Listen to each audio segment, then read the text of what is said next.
I used to shower with my bathroom door open just a crack. For whatever dumb reason, the tiny, cramped apartment bathroom I've had to deal with for the last 9 years or so loves to steam and fog up, even with the water on warm instead of hot.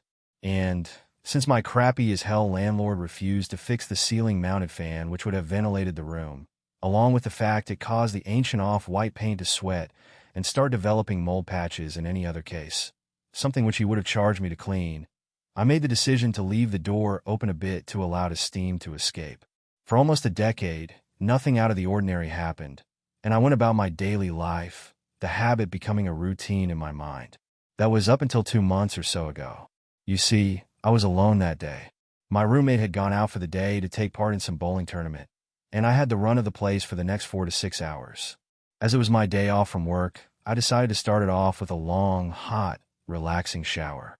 So, I grabbed a fresh set of towels from the small closet next to my bedroom door, stepped inside, and after turning on the water to let it warm up, I hopped in. I just lathered the shampoo up in my hair when I heard a noise come from just outside the bathroom. It was almost masked by the sound of the water splashing down on me and the floor of the tub, but it was out of place enough that I caught it. Scrape.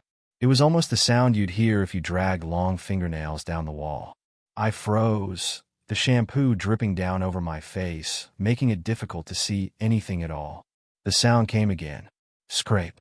For a moment, the thought of someone breaking in flashed through my mind. After all, the neighborhood I live in has the nickname of Methpire for a reason. But if someone had broken a window or forced the lock, I would have heard it. The place isn't exactly big enough to miss those sounds. Finally, I opened my mouth. Tyler. Instantly, the sound, which had begun to repeat itself for a third time, ceased, the entire place going silent, save for the water.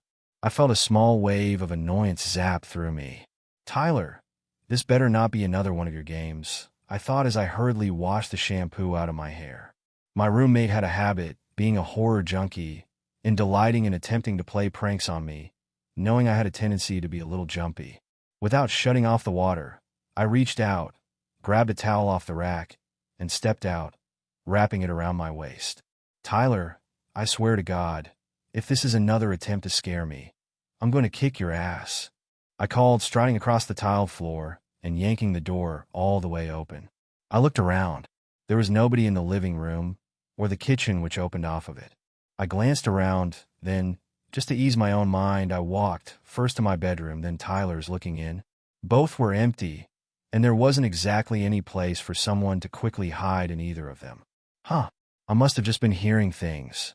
Shrugging my shoulders, I turned and jumped back into the shower to finish up. That evening, when Tyler came back home from celebrating with his team, apparently having blitzed the competition, I decided to question him as we sat at the kitchen table, eating Chinese takeout. Hey Ty, I asked casually, glancing up from my chopsticks. Yeah, he mumbled out through a mouthful of his food, causing me to roll my eyes at his lack of manners. You didn't happen to come home earlier today, for a moment, did you? He looked up at me, a slightly perplexed expression on his face. Nah, man. I was at the alley until 3, and out drinking with the boys until 5. Why? I searched his face. The guy had a tendency to chew a little too much when he was bullshitting me. It was a tell I'd learned to spot of his, thanks to endless nights of playing poker against one another. No reason.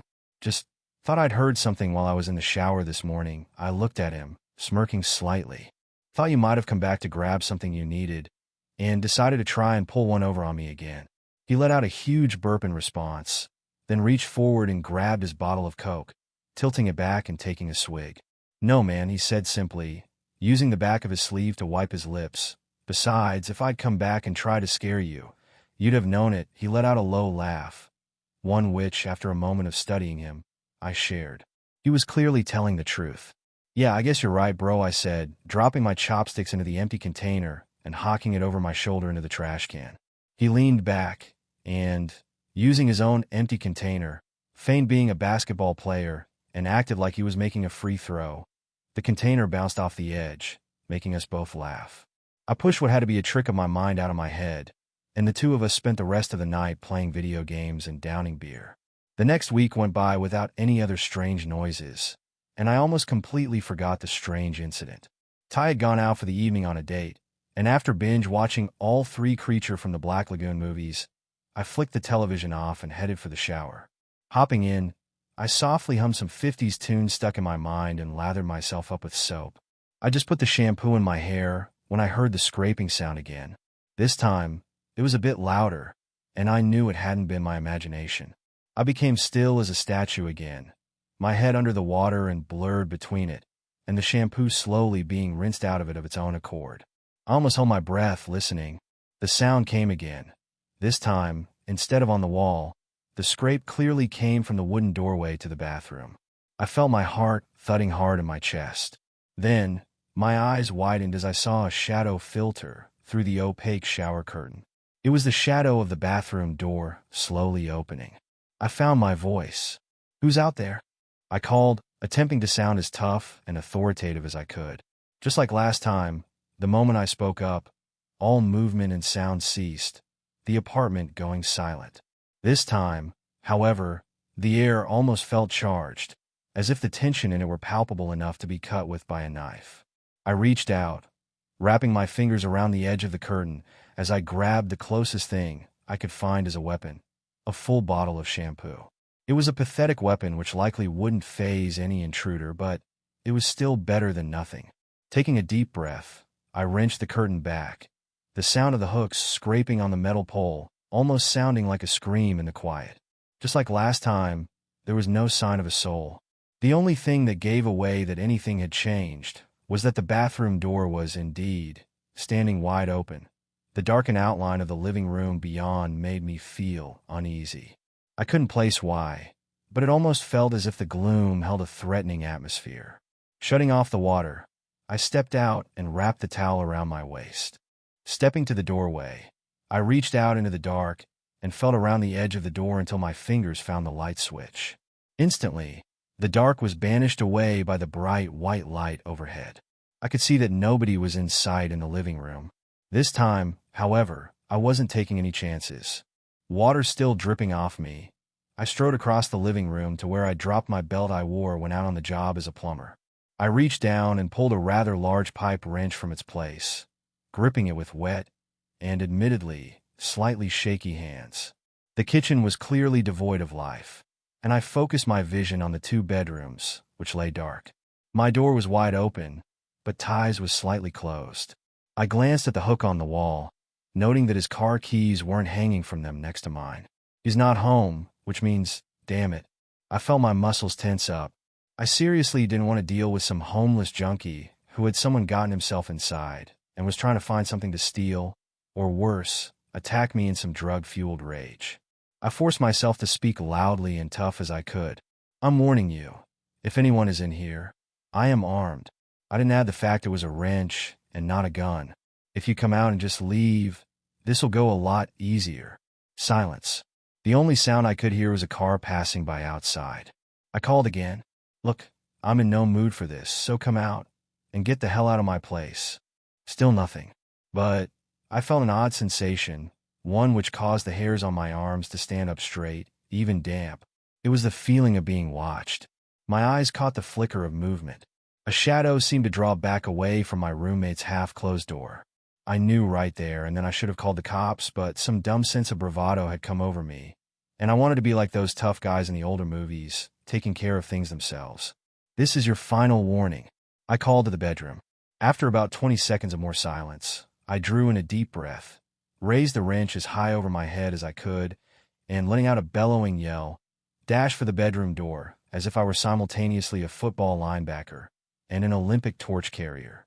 I burst into the room like a charging bull, the door smashing into the wall behind it with the sickening crunch of plaster breaking.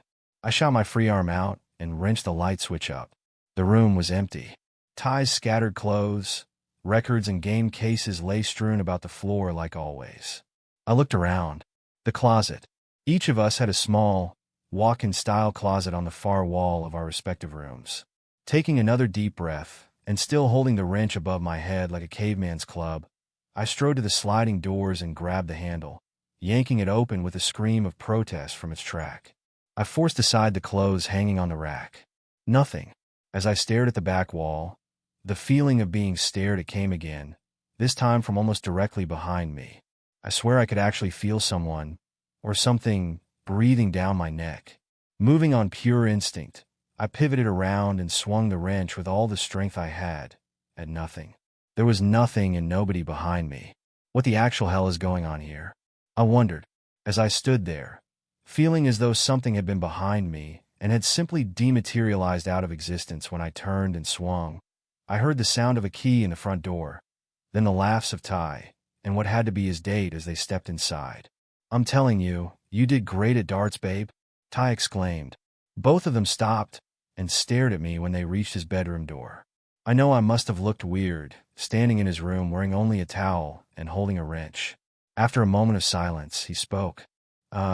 Jimmy boy, what the hell are you doing?" I blinked a few times, trying to find my voice. Finally, I spoke. "I swear I heard someone in here, man," I said, my voice trailing off slightly. I saw the two of them exchange nervous looks. "What you mean, dude?" he asked, his eyes looking around. "I mean, I heard the exact same sound as last time, only the bathroom door swung open.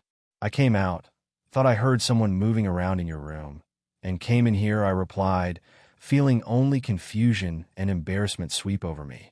I could tell he believed I had heard something, and to ease my worries, he had his date sit in the room, and together, we swept the place, looking in every closet and under both beds. But we found no trace of anyone. I shook my head as he prepared to go into his bedroom. "I don't get it," I muttered softly. He patted me on the shoulder. "I think the bathroom door may just be a bit loose on its hinges, my dude," he said, trying to reassure me. "I'll check it out in the morning. Go dry yourself off and get some sleep." He punched me lightly on the arm. "And hey, no scary movies late at night for you, okay? You're starting to hear things go bump in the night for real." He let out a laugh, one which I mirrored but didn't feel. The feeling of eyes on me had vanished, but the apartment still held an uneasy feeling. It stayed as I dried off, dressed into a pair of pajama bottoms, and climbed into bed. I could hear Ty in the next room, doing exactly what I figured he'd be doing with his date, and roll my eyes. Hearing that thing gets old after a while. Still, I reached out, grabbed the remote, and flicked on the small TV on my bureau for background noise. It took a very long time to drift off to sleep that night, and when I did, my dreams, nightmares, actually were of a dark, shadowy figure creeping slowly towards my ajar bathroom door, the sounds of the shower on spilling out from it. As it reached out to push open the door, I snapped awake, sitting straight up in bed with a sheen of sweat covering my face and body. For the next 2 weeks, I tried as hard as possible not to stay alone in that place. I only showered when I could hear my friend moving around in his room, or out in the living room. Whenever I knew Ty was going out for any reason, I'd either find an excuse to join him, or just go out and do something in town. The sense of being watched hadn't returned after that night, but I wasn't taking any chances. Something about the place just felt like it had changed, something almost imperceptible, which I couldn't place. But it seemed to do the trick, as nothing weird or creepy happened. Then one day, as I was sitting in a cafe sipping on a coffee, my phone rang. I pulled it out of my pocket and saw it was my boss calling me. Great, on my day off, I thought exasperatedly, then hit the button to answer it. "Yeah." Instantly, I heard the gruff voice of Rick, my boss on the other end, yelling to someone else. No. Steven, how many times do I have to tell you? Counterclockwise." His voice got louder as he must have put it back to his head. "James, you there?" he asked. "Yep," I replied simply. He let out a sigh. "Look, I know today's your day off, but we're over here at the Bannerman property, and 2 of the pipes burst." He let out a long groan of frustration. "One of them is real bad.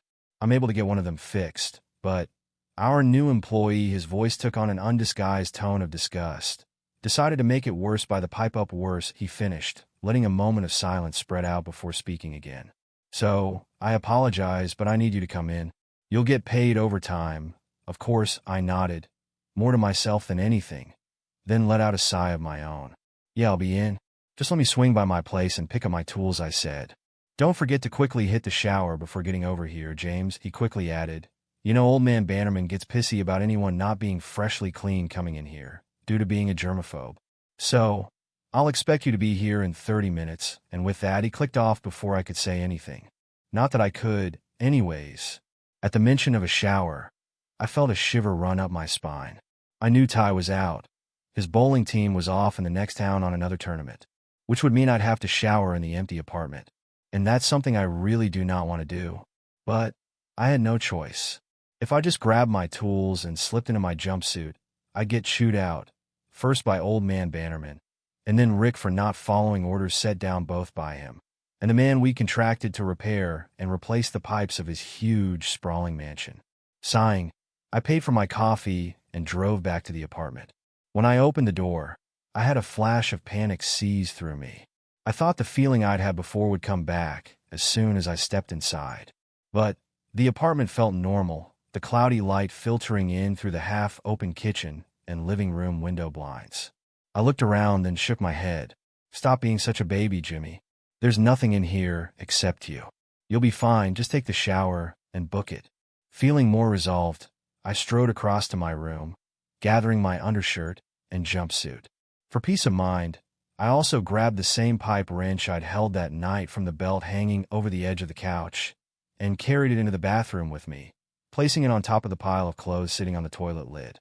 For a moment, I debated on just closing the bathroom door, but, like the previous feeling, shook it away and left it ajar. Ty should have fixed the hinges by now anyways. I reached into the shower and turned the water on, waiting for it to warm up. After I saw the steam begin to rise out from over the curtain, I stepped inside, grabbing the bar of soap and quickly beginning to scrub myself. I rinsed myself off with no problems, then grabbed the shampoo and lathered up my hair.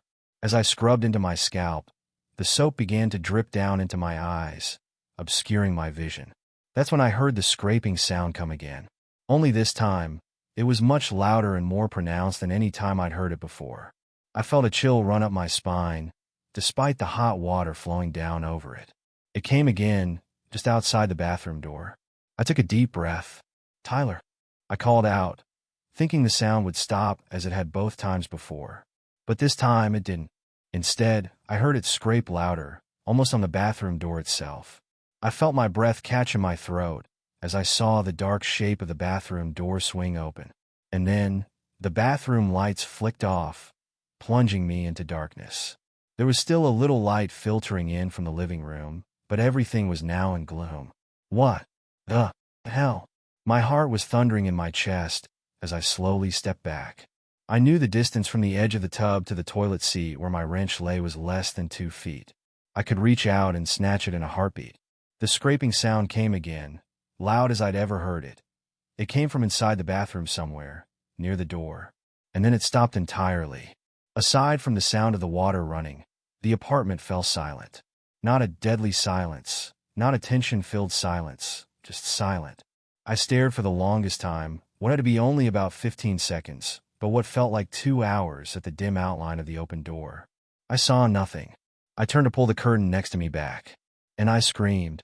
The dark outline of a figure, darker than any of the rest of the gloom, stood almost directly on the other side of the curtain, less than a foot from me.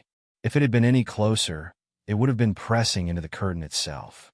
It stood completely motionless, though I could tell it was looking in my direction from the feeling washing over me in waves, sending a tsunami of chills through me. I couldn't tell whether it was a man or woman, or hell, if it was even human. It was a human-like figure. That was all I could tell. My breath came out in a ragged gasp, and I involuntarily let out a whisper. "Oh no." That was when it lunged at me. I let out a loud scream as the curtain pressed in against its weight, wrapping around it, and subsequently me as I saw arms reaching out to grab me. The momentum of it smashing into me caused me to slip on the wet shower floor, and I went flying backwards. My head smashed into the tub's faucet, causing me to let out a cry of pain and stars to flash in my vision as I fell to the floor of the tub. It was still there, as I could feel it on top of me, but it never let out a single sound. Something sharp jabbed into my leg, and I let out another scream at the sudden explosion of pain come from my thigh. Another jammed into my shoulder, and I kicked out at the dark figure inches from my face through the curtain. I felt it impact something, but it seemed to have no effect. Another stab of pain came from my shoulder as whatever it was using, a weapon or claws, jammed into the wound it had already made. I kept screaming as I thrashed around, trying to jam myself into a position where I could reach out. I heard furious knocking coming from my front door, but it sounded like it was a mile away.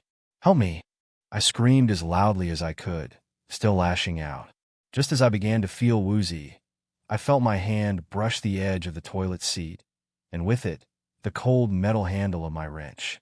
Grabbing it as hard as I could, I swung out with all my remaining strength into what had to be the head of the thing.